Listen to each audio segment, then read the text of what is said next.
Hey, Bills Mafia. We know there's only one topic every day. All Bills, all the time. And now Matt Bovee and Sal Capaccio are going really deep, talking Bills all year long, because it's always game day in Buffalo.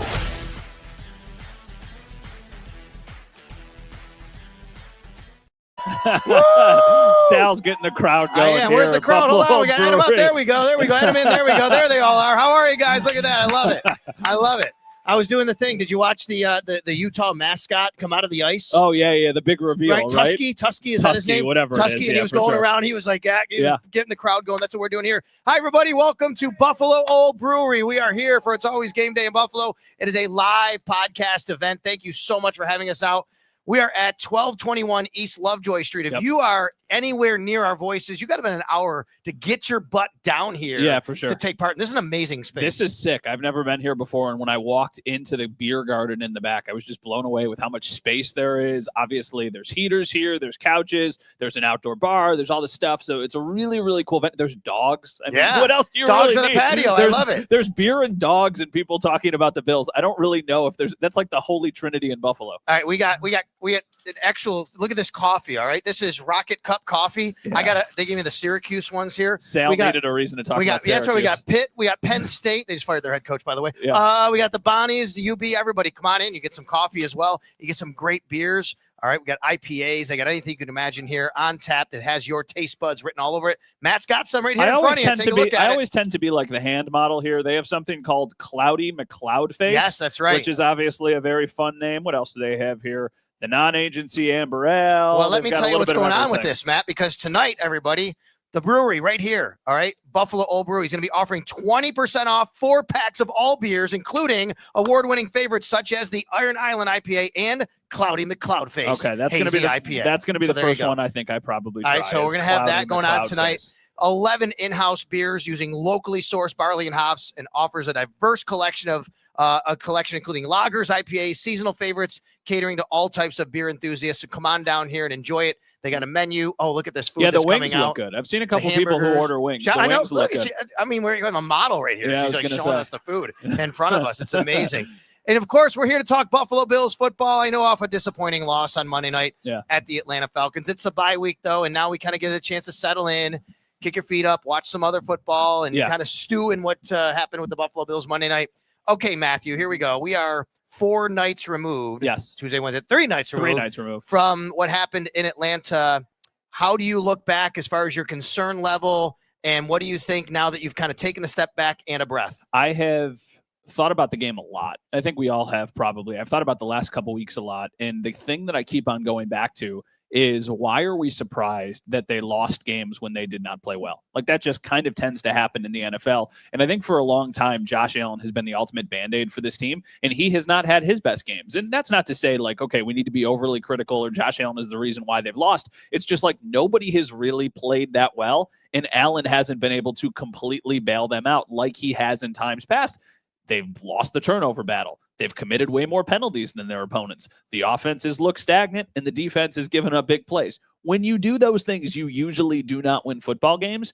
The reason I feel like I'm not that panicked or I'm not that concerned, it does feel like the buys come in at a perfect time. And I also think that they will make moves. I don't know if you're Brandon Bean, how you can watch these games and go, yeah, this roster is good. Like, it's definitely what we need. I think that they go out and they make some moves, and I think that that will ultimately help them kind of get over this little hump and get back into the types of games we're used to them playing. Stay with us, because a little bit later, we are going to actually identify some possible trade targets we'd like the Bills to go out and maybe make a move for. That's to me, the stuff about what could happen is always my favorite stuff to talk about. Like, we have plenty to talk about what did happen, but what could happen seems like it's way more fun. And listen, we have a live chat box going, so come on in. We're saying hi. We got a lot of the same people from the bullpen from WGR Sports Radio 550, AC and Coach Chris, and we got Colin Joy, Michael's in there saying hi. Thank you all very much. Really appreciate it. Jimmy coming by as well. So come on into the chat box if you want to do that. And we're going to have people come up and ask us questions and give their opinion tonight. Yeah, I mean, this question from Jim, or this comment from Jimmy, honestly feels like a really good starting point of where this conversation goes, because he's talking about how,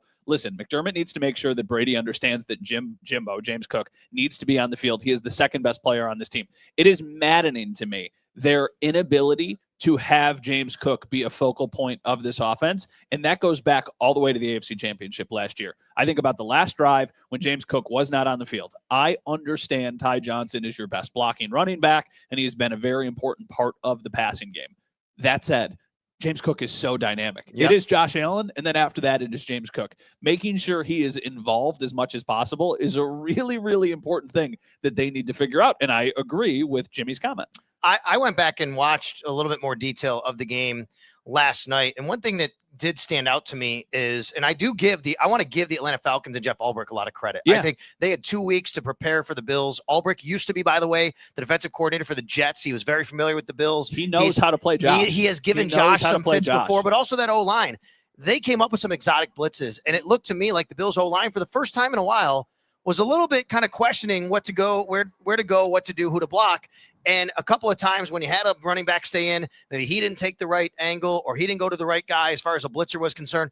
And then it felt to me like Josh was sped up a little bit. I thought there were times where Josh had an outlet. He had an opening, but maybe he kind of looked the other way. He was sped up. He got a little happy feet. But that's what a good defensive coordinator game plan can do for you. And that is on the Bills. They have to fix that, no doubt. But where I don't have panic, I think Aaron Cromer is very good at his job. Mm-hmm. I think this Buffalo Bills offensive line is very good. They have been good. They're going to get in the lab this week. They're going to identify all those things I just talked about and say, how do we fix that? Because other teams are going to do the same thing to us. Here's the thing, though, that I do have concern about. I do not think they are talented enough. I just genuinely do not think that they have enough talent. You mean over roster? The entire offense specifically. Okay. I think Josh Allen is certainly talented enough, obviously James Cook. And I do think the offensive line, this is a little bit more of a one-off than that they are not good enough. I have a problem with the pass catchers, as a lot of people in this town do. We know what Brandon Beane said in the offseason on GR when he was on the morning show, and that, of course, was a huge topic of conversation for months going up to the season. But with Joshua Palmer sidelined and with Dalton Kincaid not in the game, they did not have anywhere to go. There were times when Josh missed reads that he needs to make, but I also don't think he is trusting the people that are out there, because he knows he's more prone to make mistakes or throw an interception when you have the type of weapons that they currently have. They absolutely have to add somebody. They have to, because right now this group is not good enough. November 4th is the trade deadline. I think it's also voting day, by the way. Yeah. I think that's the day we vote. It's also the day that we know if the Buffalo Bills make a deal by then. They can make a deal at any point. I thought maybe something would happen this week with the bye week, which, by the way, we're going to get into the roster challenges coming up and what's going to happen because a couple guys coming back from suspension. But want to remind you, 1221 East Lovejoy Street right here, Buffalo Olde Brewery featuring We've only been live for 6 minutes. There's already more than 1,000 people watching. I love it. Yeah, so there's already more than 1,000 We have already 1,000 live watching. viewers here, and we got a whole bunch in the patio right now if we can show that as well. Because Buffalo Brewery features one of Western New York's top-rated beer gardens and back patios, seating for 150, perfect for listening to live music every Thursday and Sunday, Matt. They got live music right here where we are on the stage while enjoying food, beverages, and the company of friends. I love it. It almost looks like this is a drone. Look at this. Actuality, it's look at this shot. Holding the camera. This is an amazing shot. We got it on the screen right now. Yeah. People need to come down here and be a part of this. This is an amazing place. I love it. And there's a great mural over there on the right, which shows these Buffaloes in the outfits of all the pro teams, including the Buffalo Stallions soccer club, the Bandits, the Bills, the Sabres. I love it. It looks like a real bar when you're looking at it because the mural is so amazing. And by the way, how about this? This brewery was the site of the old theater building, a Lovejoy favorite in the early 1900s, and Propey's Grill, a speakeasy that was popular during the Prohibition era. I saw it inside. I looked at some of the pictures. Pretty amazing. The front bar's ceiling and flooring are original to the Propey's Grill. It's preserving another aspect of the Lovejoy community's history. Pretty cool. It's a really, really cool venue. Obviously, we're outside, and I'm glad that we're able to be outside because it is still, we're enjoying those last couple of weeks where we're okay to be out here. But the indoors also looked pretty awesome, too. Okay, so the Bills now have to kind of turn the page. We're going to turn the page as well. And I would tell you, I'm very excited about Michael Hoyt coming back and Larry Ogunjobi. Yeah. We'll get into some injuries in a minute. But to me, it's not that Michael Hoyt is Bruce Smith. He's not going to save this defense. Yeah. But I believe the Bills signed Michael Hoyt. And for what I saw from him in preseason and training camp, I could tell you, I believe they have a plan for him to move him around, kind of a lot like Lorenzo Alexander several years ago. Sure. And I think what he does, Matt, is he makes everybody else kind of fit in their role a little bit better and what the Bills can start to do as far as versatility and having some options. Yeah, I just think about the lack of flexibility they've had the last couple of weeks just because there isn't admittedly very much depth on that defensive line right now. It feels like there's a very big drop-off after their top three guys, which is Greg Rousseau, Joey Bosa, and A.J. Epinesa. Javon Solomon he had a sack in the last game, but it was a sack that was created by Joey Bosa and by Greg Rousseau. Landon Jackson has only played in 2 games. He really hasn't shown them anything up to this point. I do feel like Hoyt, it's going to be a little bit more defined. I think it's going to be okay. There's going to be snaps where we see Rousseau and we see Bosa. Then there's going to be snaps when we see Hoyt and we see Epinesa. But then Hoyt, I think, can kick inside more. I agree. I also think that there could be times when they keep Hoyt on the outside and maybe they kick Greg Rousseau inside, because I do think that that would be a role where he would be able to thrive. And given the injuries that they have at defensive tackle, this flexibility could be really, really important, specifically in the passing game.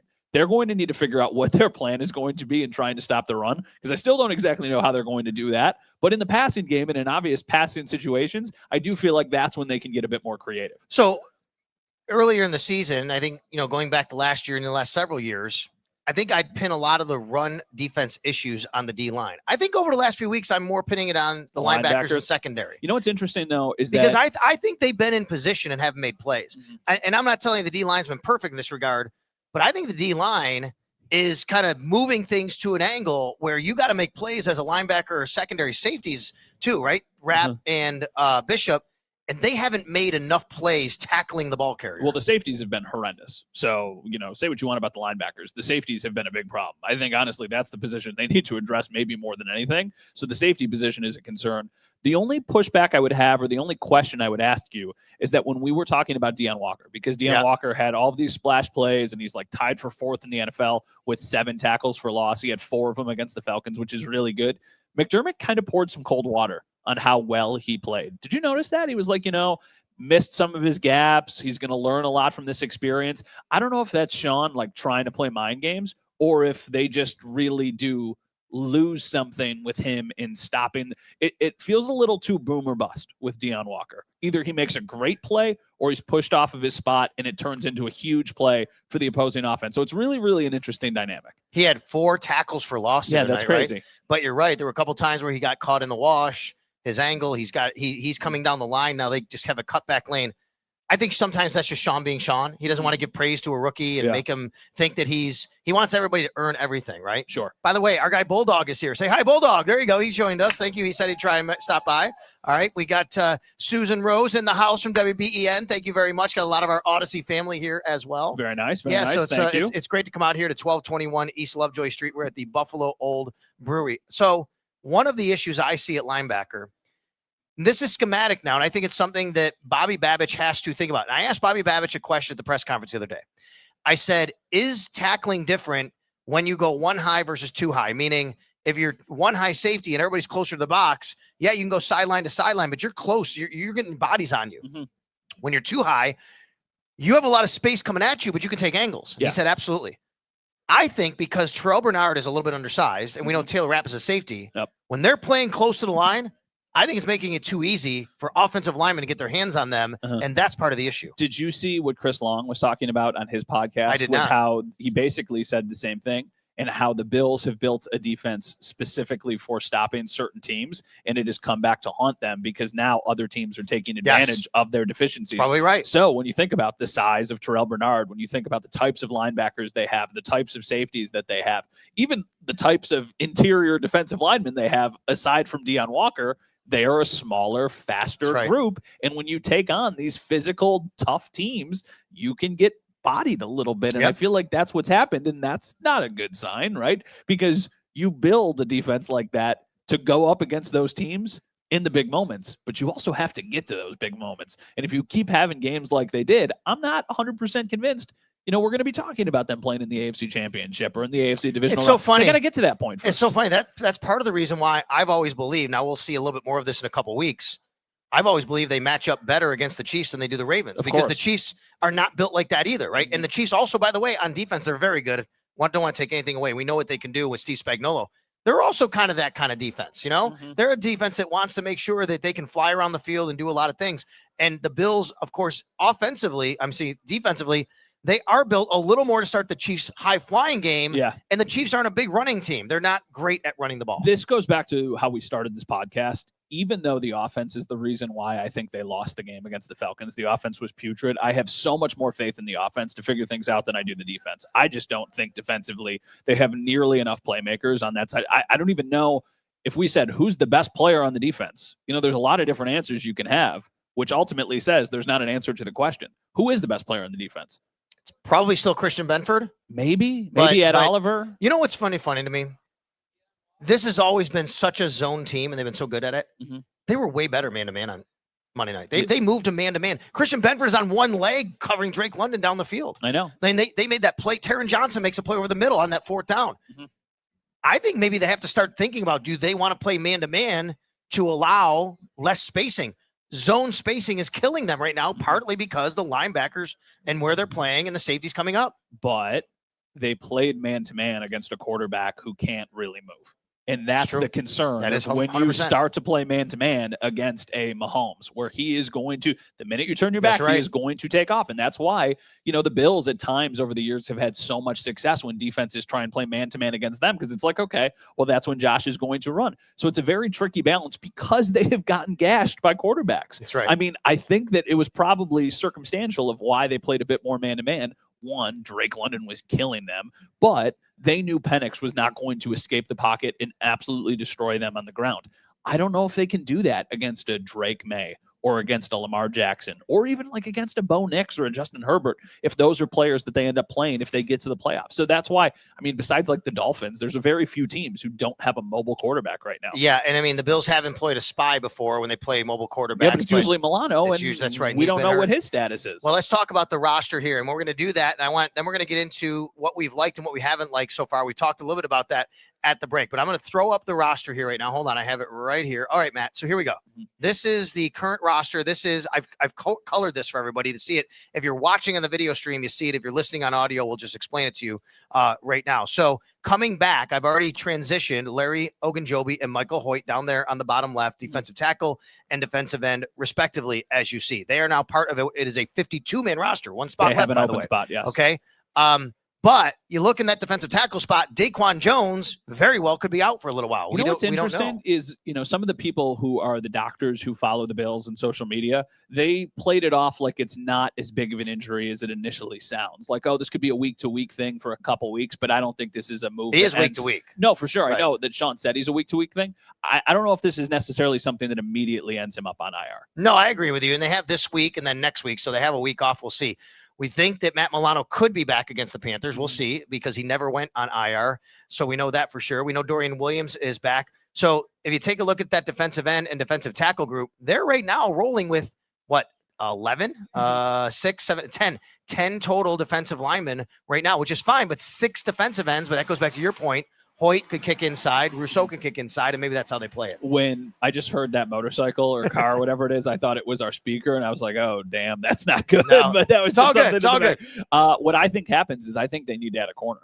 Okay. Right? I think that they definitely need another boundary corner, just because for a little while in that Falcons game, when Benford went down at the end of the half, you were staring at a Tre'Davious White, Jamarcus Ingram situation where they didn't have a clear backup ready to go. And that feels like doomsday for the Bills. I feel like I know. And the other thing that we should talk about is that Max Hairston. That's right. Let's pull that back up. Yeah. McDermott alluded to the fact that he could start practicing when they come back. Sean wouldn't have said that if that wasn't the plan. Right. So in my mind, we're going to get out to practice a week from yesterday, next Wednesday. Their first practice is they're getting ready for the Panthers. And I think his window will be open, which means they have 3 weeks from that point to get him back to the active roster. That puts him on the field against Miami, maybe. My assumption would be that they let him take those 3 weeks and then they put him back on the active roster. But I do think, obviously, they will have to make a move between now and then, either a corner or because they have an open roster spot. So something is happening. Something is coming. Well, let's talk about that.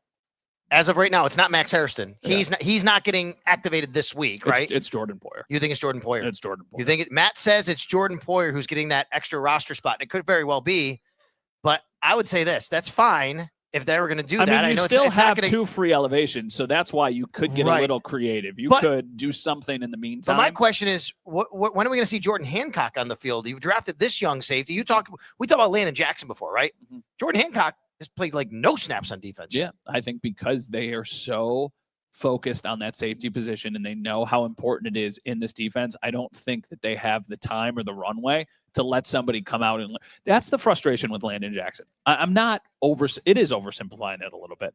His job, go get the quarterback. It's probably the easiest position to acclimate to in the NFL, right? From college to the NFL is pass rusher. Would you agree? Right. I mean, yes. I think that's why I've always said, like, Javon Solomon to me should be a decent pass rusher in the NFL because he was really great at it. And that's what you do, right? There's a lot of other nuances. Yes, and I don't mean to use him as a specific example. He's been okay, not a great player. But yes, I agree with that. And that's why safety, it feels like in this system, they trust Jordan Poyer. And it is not as easy as this. But the minute Jordan Poyer got on the field, the defense started to really play better. I legitimately think he got on the field, and it was 21 to whatever the score was, and then they ended up giving up 24 points. So I don't remember, Taylor Rapp chased down Drake London at the end of the half. Correct. Where he stepped out. Was Bishop still in the game at that point? Bishop started cramping in the second half. Okay, so then Poyer comes out and they give up 3 points after that. And I say what you want about Jordan Poyer. I do not think he is nearly the same player, but isn't it interesting that the minute they got somebody who they trusted at safety, all of a sudden the defense started playing significantly better?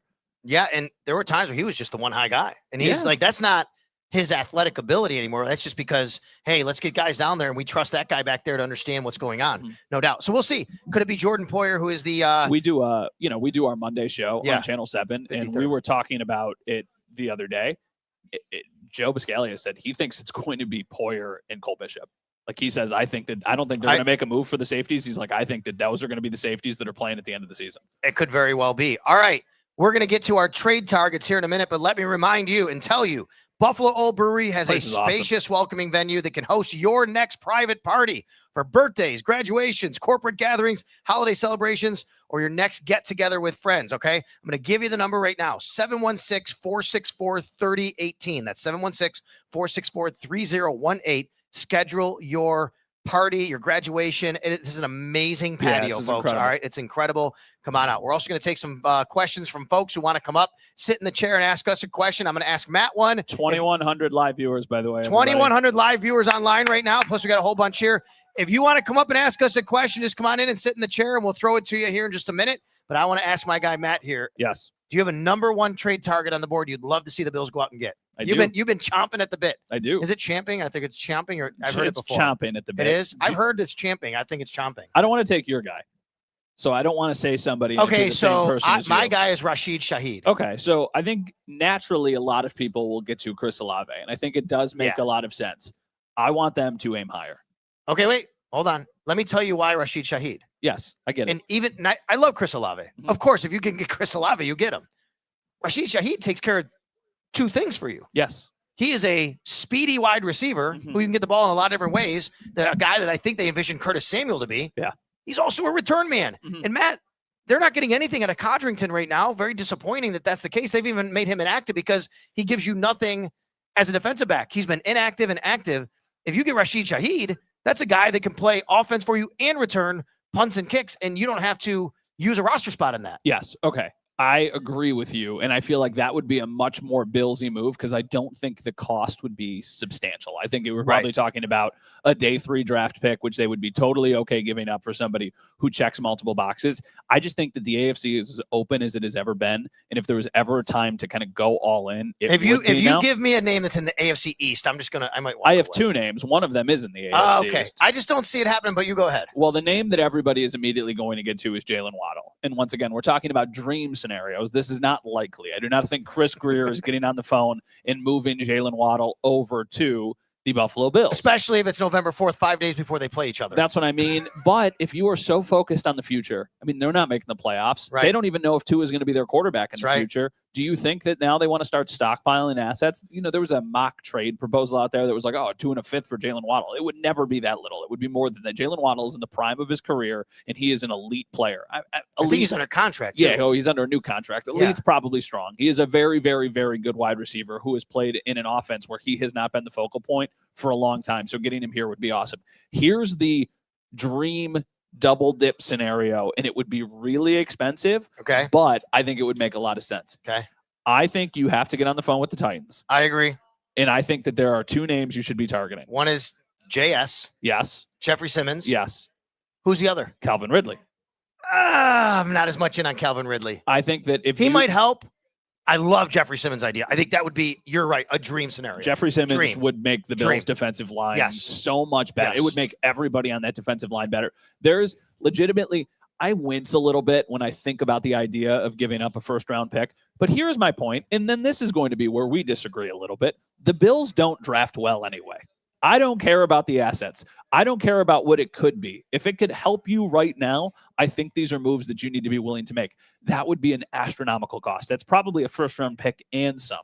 But that's why I bring up Calvin Ridley, because it's like, okay, if you get Jeffrey Simmons, you're giving up a premium asset. Maybe that's the way you also get how they'd figure out the money. I got no idea how they'd figure out the money. It's probably multiple things going back to them, but we're talking about dream scenarios and not like, oh, Rashid Shaheed is a very likely thing that could happen. Yeah. I have one other name too. Hold on. Roy says we're talking about fantasy trades. Let's keep it real. I don't know. I mean, Jeffrey Simmons could get dealt. I mean, they're a bad team. Yeah, they're a bad team. He could get dealt, but it's going to cost you a lot. I think Rashid Shaheed could. I agree with you, though, Roy, that I don't think anybody in the AFC East, you're not getting Garrett Wilson from the Jets. You're not getting Jalen Waddle or Jalen Phillips, who's rumored to be on the market. Rasul Douglas, though? Yeah, Rasul Douglas is one that I could see happening. You know what I was reading today, though? Like how much they love Rasul Douglas because he's like the only guy that's kind of balling for them right now on the defensive side. You know what? It's a 1-year deal, and what are they playing for? I know. I mean, that sounds terrible. The other name, and this is a little bit pie in the sky, but I do think that it would be fun. This is a good point. The Bills could have had Xavier Watts if they wanted to. But he said, to your point, if they didn't burn a third round for Cooper, you're saying, but do that. Well, Ben, you know what I'm saying? Did Xavier Watts get drafted before Landon Jackson or after Landon Jackson? I think after. Okay, so they could have had him anyway. I guess I get it. But I mean, that's the point. The point he's making is, you could say F the draft picks until you need the draft picks. That's fair. The other name that would be really fun, and I don't think that it would make sense for them, but Jordan Addison's name keeps popping into my head because I don't understand what exactly is happening there. Like, he is eventually going to need a new deal. They're paying Justin Jefferson a ton of money. And I know the wide receiver position in Minnesota has been bleak. They have been apparently looking for wide receivers to add on top of Jefferson and Addison. So it would be strange for them to move on from one of those guys. But if you gave them something notable, I think Jordan Addison is another player who could really, really thrive in this offense. A couple other names I want to throw at you. And by the way, Jimmy is right. He said he saw a report earlier today. Bills have only $2 million in cap space. That's probably about right. Even if it is a little bit more, you're very limited in what you could do salary cap wise making a deal. It almost has to be money in for money out. Now, if you want to trade a guy that has whatever left on his salary this year, like an AJ Epinesa, and you're $4 million left on it, let's say, and a guy who comes in, you have that money left, you can do it. Even though you're guaranteed that salary, that's still cash. It's got a lot of different moving parts here. Yeah. And I have to figure out if that would be because his salary was guaranteed, but I still think because it's prorated, it wouldn't matter for that. Trey Hendrickson officially inactive tonight for the Cincinnati Bengals. But the reason I bring up his name is, that's right. If they lose tonight, I mean, if they lose on Thursday Night Football. I got one for you. Jacoby Myers. Jacoby Myers is a fun one, but I feel like Jacoby Myers is not a little bit too much like what they have. I think Jacoby Myers is a good player, but I don't think he is a huge difference maker. Like, I like the idea of adding him, but I don't know if the cost would make it worth it. And my colleague Nate Geary on WGR said, "Wow, he's a big slot. I'm not interested." I've always been a Jacoby Myers fan. I think he could help you. Yeah, and maybe they need a big slot. I mean, they someone. Yeah, that is, by the way, Dalton Kincaid, which brings me into the next topic I want to discuss with you. Before I do that, though, join Buffalo Olde Brewery for happy hour from 4 to 6 p.m. Wednesday through Friday. That's right, Wednesday, Thursday, Friday. All right, 4 to 6. One group of customers between 4 and 6 will receive a free round of drinks during the song of the day. Come enjoy $5 beers, $6 house wines, and a discounted food menu, including cheese bites, smash burger, hot honey chicken sandwiches, and more. Good. So come on out to 1221 East Lovejoy Street. Once again, if anybody here in the patio wants to step up and ask us a question or talk, go right ahead. We got the mic open for you. We'll do that here at Buffalo Olde Brewery. All right. We've talked a lot about what's going wrong with the Bills. At the bye week, what do you like? What's gone right for the Buffalo Bills? What's been a positive for this team? Number one? Deion Walker. Love that. Yeah, Deion Walker's a really good answer just because I do feel like he has far and away exceeded the expectations that any of us had. I mean, he has been maybe their most notable defensive lineman because you have Ed Oliver, who's only played 2 games, and he had a fantastic game to start for sure. But after that, it's been a lot of meh just across the board. Like, I think Deion Walker's continued to make progress. James Cook has been sensational. Yeah, and James I know Cook that they is didn't great. give him the ball enough or been on the field enough, but that's not his fault. But even last week, when they said, we're going to run the ball in the second half, they came out, first drive, ran it with James Cook, and dude started averaging 5 yards a carry. Yeah. I mean, James Cook has far and exceeded my expectations for what he would be this year when he went through the contract situation. And there was a lot of you are in the chat box right now and us going, I don't know. Yeah, Daryl replacement just said costs. James Cook has been the biggest positive for sure. I agree, Daryl. I think to me, he has been the biggest positive on this team. Yeah, I think so. I think that's a good answer. And then it's not a slam dunk, but Dalton Kincaid has been much better this year than he has been for them in the past. And it was noticeable when they didn't have him what their offense was lacking, because he is kind of their down the field target. It's not far enough down the field, but he is their down the field target that keeps teams honest. And when they play man against him, he is usually the one who can beat man. So I do think Dalton Kincaid is trending in the right direction. It's funny. Our former producer, Luke Buckley, who's also an Odyssey employee, commented, he was like, isn't it funny that Dalton Kincaid has turned into everything we wanted him to, the primary target on this team, a reliable option, and people are still not happy that, he has panned out. And it's funny because Kincaid has been, I don't know, besides James Cook, their best weapon this year. Okay, I got a couple. couple. Not maybe. He has been their best weapon. Now that I'm thinking about it, and that probably speaks to some of the disappointments that they have had. I got a couple more for you, a little under the radar for you, okay? Okay. Now look at since this guy kind of started playing for the Buffalo Bills several years ago, I've always been the leader of the charge on you don't realize how important he is. And I don't think people realize how important he's been in certain situations this year. Cam Lewis plays a really important role for this team. Yes. And I know this is a defense that's given up. Somebody asked me today, and I had to stop and pause. I'm like, that's crazy. And I'm like, well, maybe it's not. If I felt maybe Cam Lewis should start getting more snaps because Taron Johnson has struggled a little bit.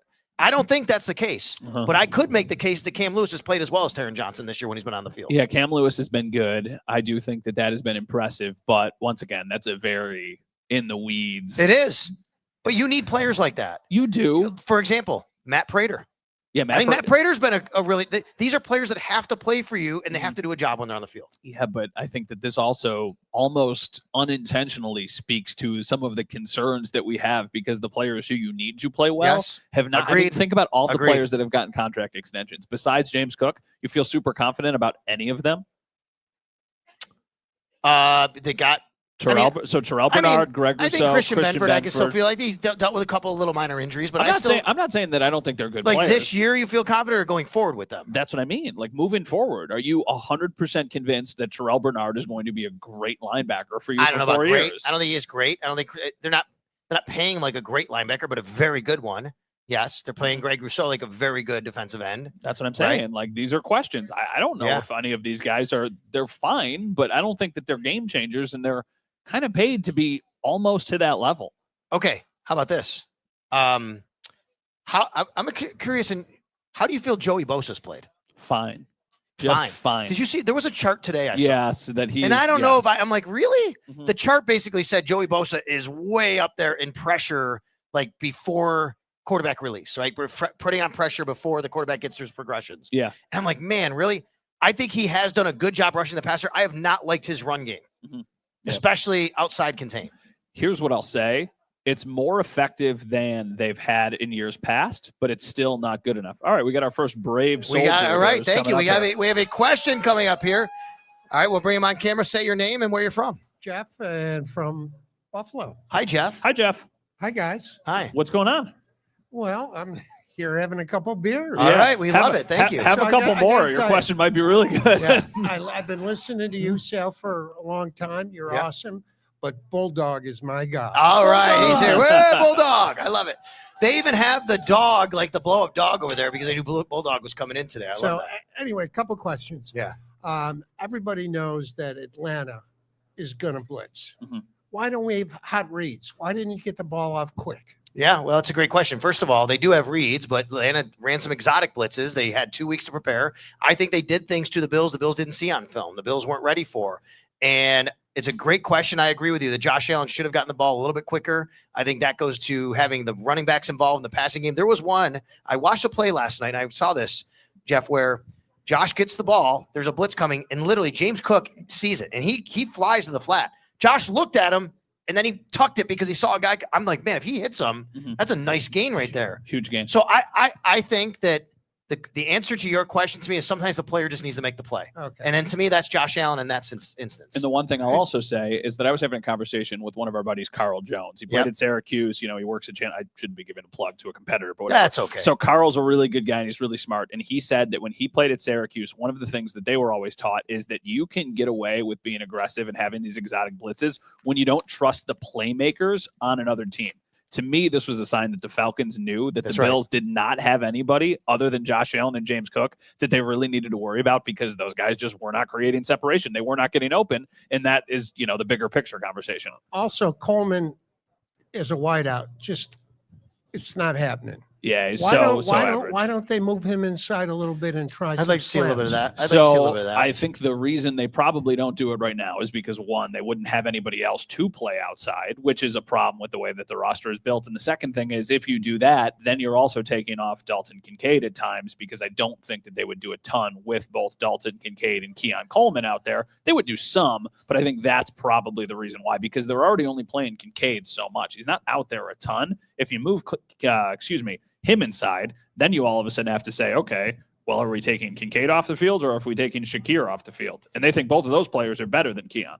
Can't you have two guys inside though? Two guys. Well, yeah, Shakir and Kincaid usually, or if you don't have Shakir out there, then it would be Coleman and Kincaid. Yeah, and there's just nuances that, and I couldn't answer this question, Jeff, but I would say there's a lot of nuances when you are playing it. It's a different position, right? And learning it and understanding zone concepts, how people are playing you and leverage.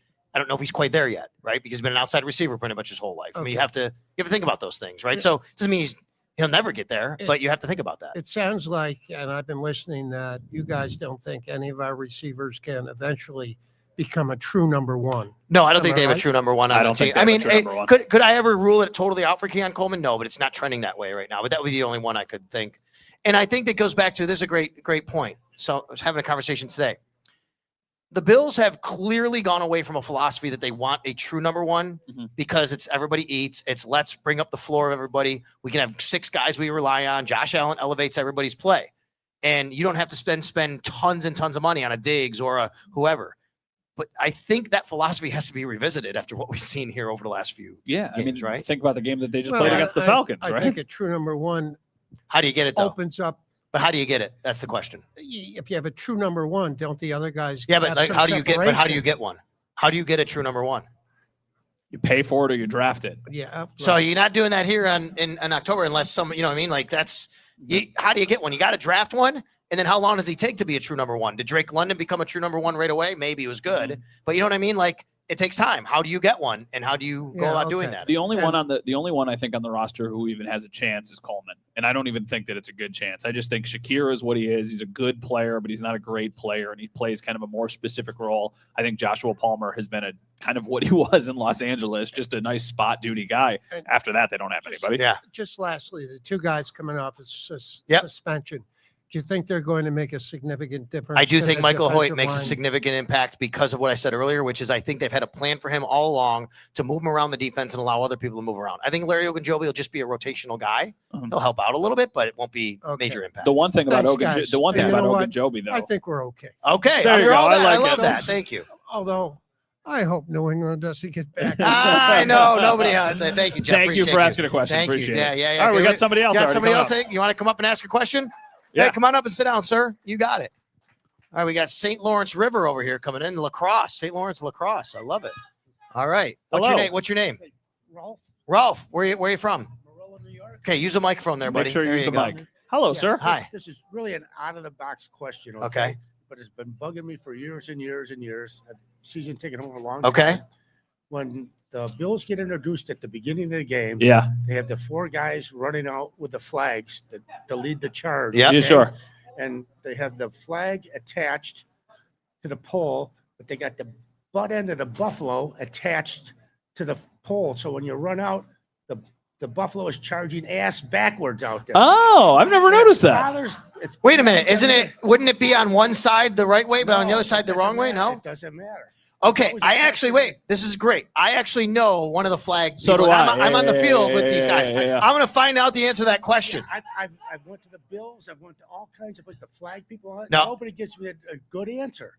Okay. Yeah, and it's like This is investigative you sort of notice journalism. it. Yeah, We can look into this. I called your show a couple years. These are things that I can't who would answer, and I notice it? never thought I'd have to answer, to be quite honest with you. But you know what? We're here, and why not? It's a wacky thing, but Thank you, Rolf. I Right, love Rolf. it. I'm going to look into it. All right, thank you, Rolf. I appreciate that. On the That's what next you- Yes. next episode of It's Always Game Day in Buffalo. You guys do a good job.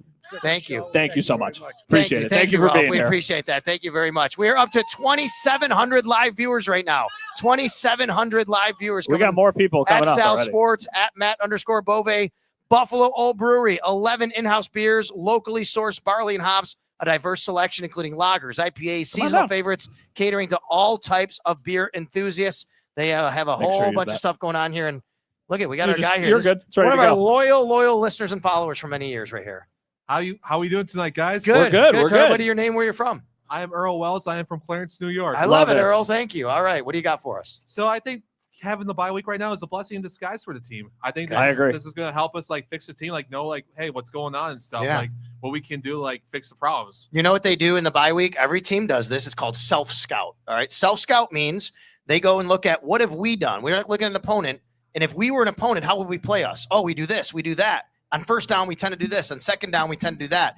And then they're going to self-scout and say, let's stop doing those things that other teams can attach onto us. And I also think they just needed to get healthier. I mean, it's not an excuse, but they went into this game against the Falcons with 2 real defensive tackles and then one that they had called up from the practice squad. And one of the 2 that they had was coming off of an injury after missing 4 games. And the other one was Deion Walker, who was not ready to play 80% of the snaps like he ultimately did. They just need more bodies. Ogunjobi will be another body. Who knows if somebody else is ready to go at that point? I think getting Milano back will be a noticeable thing. If they do, I think getting Kincaid back will be a huge addition for the offense because they clearly missed him. So I do think that even though this is an early bye week and at the beginning of the season, they probably wish it was a little bit later just to be a little bit more spread out.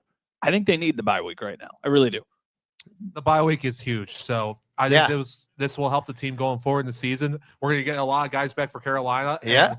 We got our guys back from suspension, so that's going to really help a lot. They All right, they better freaking beat Carolina though. I know. 'Cause if This they is a don't, oh my Carolina God. team that beat Atlanta 30-0 a couple weeks ago. Yeah, Let's and they remember beat the that. Cowboys last week too. That's right. They also came back against the Dolphins too. And That's right. And they just beat the Cowboys. That's right. All right. It's a big game, no doubt about it. Thanks a lot, Earl. Appreciate you, buddy. Thanks a lot for being Thanks, Earl. such a loyal. He come as soon as I come up here, he's like, Sal, I see you a lot of places Yeah. I come. And he comes and watches and listens. I love it. Thank you. Thank All I you. just got to say is be good, do good, God bless, and go Bills. All right, Love thank it. you, Well buddy. I love it. done. Thank you. I love it. It's great. We got one more coming up too. Yeah, we got it. All right. I love this. It's a great looking hoodie on this young man. Yeah, I Very like that. nice. Thank you very much. Good. What's your Appreciate name? it. Mateo. Mateo. Oh, all right. A little that's a great Paisan name. action. What's going Yeah. on? all right. Ah, Sorry about there you that. go. What? Where are you from? I'm from East Aurora. New East York. Aurora. All right. Yeah. What do you got for us? So Are you a I- Blue Devil? I was, yeah. You I were? graduated Okay. a couple years ago. I remember playing against the Blue Devils when I went to Cleve Hill. Yeah. East Aurora Blue Devils. Go ahead. What do you Yeah. got for us? So I had a question about Josh Allen. When I was watching the game, I kind of noticed a couple times they showed him on the TV. Yeah. And he just seems so sad. Yes. Oh my gosh, it's funny. Yeah, I noticed All this right. too. This is a great question I got on the radio the other day. This is why you have the sideline reporter right here. The guy who's on the sideline with Josh. That's me, by the way. Exactly. Okay? Yeah. Listen, when Josh comes off the field, sometimes he's mad. Sometimes he's happy. He'll take his helmet. He might slam it on that pole that sticks up, right? And he puts it on. Then you know what he does right away? Takes an iPad. He does this. So when you see a shot from TV, you see this. You know what he's doing? He's looking at iPad or whatever tablet, tablet they have. He's got a coach who kneels in front of him, talks to him. That's that would be Shermer. Mhm. Okay. He talks to him. Or even who's the quarterback's coach? His name escapes me now. Went to North Carolina. Anyway. Yeah. Anyway, so they have that, and then Joe Brady might be upstairs wanting to talk to him, but he's got other quarterbacks with him. He's talking with people. He's looking at a tablet. I don't think he's sad. I think he's just trying to figure out what to do in the next series. Does that make sense? Yeah. I was just wondering if it was a culture issue or anything like that. If it was more just because he doesn't trust guys or just because frustration out of I don't think that's Ronald wrong. Curry. Thank you, Todd. Ronald Curry. I don't think that's Yes. wrong though. I really don't. What do you think, Zach? I think he's frustrated because he doesn't have the answers right now, and I think that is why this team needs to figure something out. Well, I would say almost any quarterback when you go 3 and out is going to come off frustrated. For sure. I don't think it's any different for Josh Allen. No, definitely. I just also do think that the team goes as he goes. I'm not saying like a different body language from him would have been the difference in the game. I just do think that like there's noticeably frustration. Yes, and it was also a different vibe after the game. Like he comes into the press conference room. It almost felt like he was a little bit more willing to talk about everything that went wrong. Sometimes he's so pissed off and dejected that he's just like, I got to be better. But like he was kind of elaborating on things that were going wrong. Yeah. It's, I think, almost a way of sending a message to the people in the press or, to the people in the front office and the coaching staff of like, so guys, we got to figure this out. Maybe Mateo in this game, maybe you're right or onto something. This game, he was maybe more of those things you're saying. I just know in general, over the years watching him, the dude comes off the sideline, he gets right down the bench, and he grabs the tablet, and he starts looking, and they start talking about the next series or whatever happened. I've gotten several, like at least 3 people who messaged me about this, at least in the game or during the game. So it's funny because I'm really interested to see what was shown on the broadcast, but 3 different people at least reached out to me. He says the word sad, though, but you're saying that's frustrated. That's a different vibe. One person asked me, like, hey, is he sick? He looks like he's like very like puffy and like kind of, and I was like, oh, I don't know if he's sick. And then a couple of other people were like, he just looks so depressed. Like that was the word that they used to me. And I'm like, oh, I didn't notice it, but obviously, when you're there, it's kind of hard to take in those things. So. Yeah. I mean, somebody said to me, does he ever fire the guys up? I'm like, look, I mean, he's getting ready for the next series. I don't know what you want from the guy. You know what I mean? I guess I'd say. I just remember like 13 seconds game. Oh, how fired up he was. Crazy. Losing his mind. Right when he threw that touchdown to Gabe Davis, I'm like, that's the guy that I need to see. But here's the difference. He threw a touchdown to Gabe Davis versus coming off on a 3 and out. Very true. Right? Yeah. I mean, what I'm upset, right? Like, what's going on here? Yeah. I get it, Mateo. I don't know. It's something to watch for, though. I just think sometimes we don't get the context on TV. And it's generally kind of the same thing that happens all the time. Mm-hmm. Same thing happens with Joey Bosa. After a play, comes off the field, you know what they do? They sit down, and the D-line coach comes over, and they start talking, and it's just kind of the way it is and the way it works. It is funny, though, because I do think even a week and a half ago, we're not even thinking about this because of the results, right? When they're 4-0, and it's like, okay, things are going well, and it's, hey, everybody's happy, everybody eats, all this nonsense. And now it's like, oh, they lose, and we're starting to try and figure out maybe the reasons why they're losing. And I do think it's just they haven't played very good football. And when they don't play very good football, the guy who's really, really good at playing football is probably going to be pissed off that he hasn't been able to kind of get them out of this a little bit. Yeah. I mean, you come out and you beat Carolina, I'm sure his face will probably change. Yeah, right? So. Yeah. Oh, if they lose to Carolina, he's going to look like a really sad man, I'm sure. Oh, that's exactly right. Thank you very much, thank Mateo. You guys. Appreciate it. Thanks, Mateo. Nice meeting you. Yeah, thank you, Mateo. Thank you very much. All right, Mateo came up. We have a I'm gonna say phone line. We have a mic right there for you if you want, but don't worry about it because we are here at Buffalo Olde Brewery. We're gonna stick around here for a little while after as well. We got Thursday night football tonight. Got the Steelers and the Bengals, and that kicks off week number 7. How are you gonna spend week 7 on Sunday? What are you gonna do? Ooh, I don't know. I'll probably still watch a ton of football, even though it would probably be very healthy for me to not watch a bunch of football. I'm going to bring up the schedule here so you and I can both take a look at it. All right. Because I can talk to people in here and say what games we're looking forward to. All right. Rams, Jags. I was going to say, just try and find games with implications for the Bills. Okay. Like the Patriots are playing the Titans. So I do want to point out their head coach. I know that it doesn't have implications because they're not that good anymore. Like right now, the Dolphins, Browns. I read today, 50 to 60 mile an hour gusts and rain in Cleveland. Well, so a Devon Achane and Quidshawn Junkins game. It Probably seems right. Like it. Raiders, Chiefs, no chance for the Raiders, right? No, there's absolutely a chance. You think so? I mean, I feel like the no Chiefs, chance. I feel like the Chiefs are just going to destroy them. But you never know with Pete Carroll. Like, hey, you know what? I'm going to. Weird stuff happens. Weird stuff happens in the NFL all the time. So I don't ever want to say. I mean, look at how big of favorites the Bills were the last couple of weeks, and they lost. So somebody who we think is a no-brainer to win will lose this week. We have no idea who it'll be, but somebody will. Titans, Patriots. The Titans could get that bump from firing their coach. Sometimes teams play better the week after firing their coach. That one, I'm not so convinced. And Mike Vrabel's going back to Tennessee. Yeah, that one, I feel pretty confident in saying the Patriots are going to be even further ahead of the Bills than they already are. Can the Giants keep it up and beat the Broncos in Denver? Yes, I don't think the Broncos are that good. This one has major implications for the Bills. The Colts and the Chargers. Colts and Chargers. Who, if you're the Bills, are you rooting for? Probably the Colts. I don't know. Because if you root for the Chargers now, the Colts have 2 losses. I think Chargers. I think anytime you can keep keep those AFC West teams winning over Kansas City. Mhm. I think that's good. And I don't think you're scared of the Colts right now. I mean, To be honest, I know they're playing well, I would but be scared of the Colts. If you said right now the Bills have to play the Colts in the wild card round, I would not like that matchup. They could win. but what matchup would you like? I'd like that one more the than bye most. week, But I'd like that one more than most, I'd say. Yeah, Right? I would agree. I Okay. would. Well, I'd rather, if I were the Bills, I'd rather play the Broncos than the Colts. Probably right. I think Probably that right. Yeah. Jonathan Taylor's Broncos, a freak, and look yeah. what Bijan just did No, to him. So, no like, doubt. that's why I'm like, okay, give me a team that has an like. I think Bo Nix is fine. I think he's Yeah. ascending, but I would think that they would be able to handle him.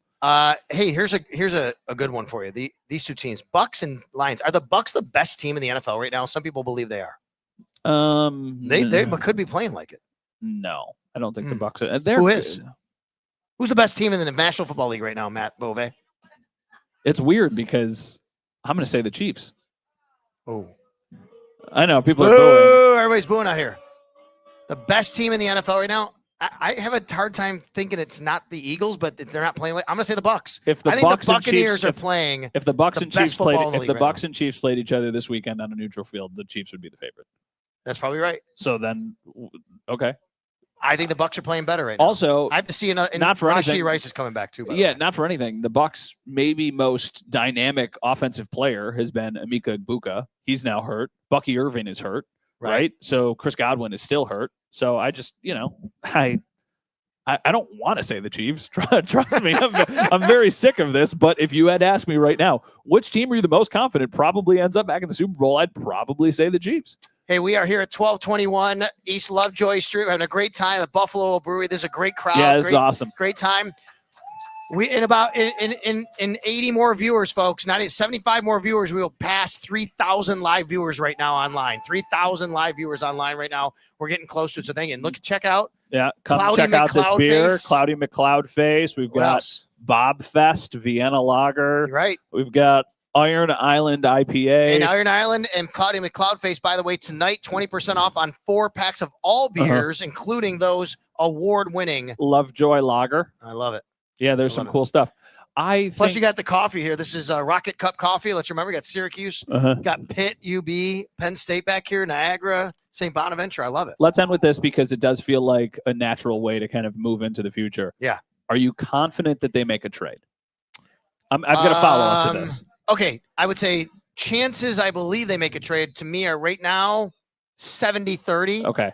That's about as high as I'd go, though, 70. 70-30. Do you think it's just one trade? Or do you think they make multiple? It's one. And if it's one, what do you think is the position that they address? Corner. Okay.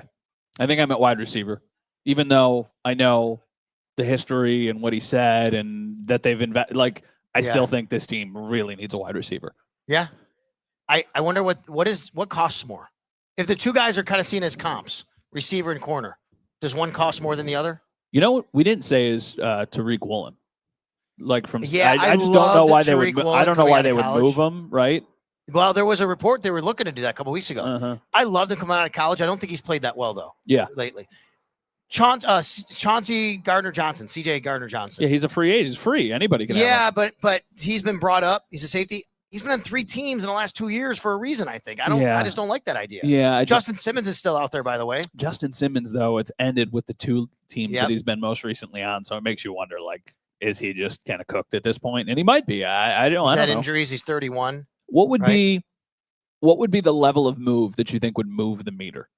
Like, is Chris Olave oh my God, a difference maker? If we got an alert right now that the Bills traded for Chris Olave, the chat box is going to start blowing up and going, let's go, baby. Bills are back. This is a better way of asking it. What's the caliber of player we do an emergency podcast for? Chris Olave is absolutely unequivocally yes. Jeffrey Simmons is yes. Jordan Addison is yes. Like, are we doing an emergency podcast for Rashid Shaheed? I don't think so. I don't think so either. I think it's just the most important thing we talk about on the next podcast. So, I mean, for our livelihoods and our sanity, maybe a very tame next couple of weeks would be nice, but we know everybody wants to see something big happen. Hey, I know that it's October. The weather's changing right now. I want to remind everybody, going on a great cruise. All right. It's going to happen in May next year. And you can join me, Thurman Thomas, Steve Tasker, Don Beebe, Butch Roll, Del Rita 26 shirts. And we even have Pinto Ron, who's now part of the lineup. BuffaloFootballLegends.com. That's the cruise. I'm going to be the cruise director, doing all the Bills stuff and the Buffalo Legends stuff on board. We're going to have a great time. Make sure you go to BuffaloFootballLegends.com. They got some great pricing available, but you got to do it now, folks. The reason I'm telling you this in this podcast, because spots are filling up. And if you wait any longer, you get shut out, A, by the number of spots, but B, because the time limit's going to run out. We got to get everybody situated. Yeah, and this is a really good comment from Ray, and we'll end on this. Are you worried about Olave injuries and mainly concussions? I mean, that's the thing with Chris Olave. It's like he could be one concussion away from retiring, but, we could all be one thing away from, I don't know.